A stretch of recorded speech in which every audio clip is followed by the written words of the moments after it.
ওই ডক্টরের সৎবিশ্বাস ছিল কিনা, তার যে চিকিৎসা করলো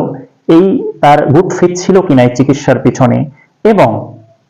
তার মঙ্গলার্থে সে কাজটা করেছে কিনা, তার ভালোর দিকে যাবে, সে সুস্থ হবে এই বিশ্বাস নিয়ে সে চিকিৎসা করেছে কিনা, তাহলে কিন্তু এই ডক্টর কোনো অপরাধ করেছে বলে গণ্য হবে না। সে যদি এই রোগী যদি মারাও যায় অপারেশনে, তাহলে কিন্তু ডক্টরের দায়ভার থাকবে না, কারণ সে সৎ বিশ্বাসে চিকিৎসাটা করেছে এবং মঙ্গলার্থে, রোগীর মঙ্গলার্থে চিকিৎসা করেছে। এটা কিন্তু রোগীর সম্মতি নিয়েই করতে পারে,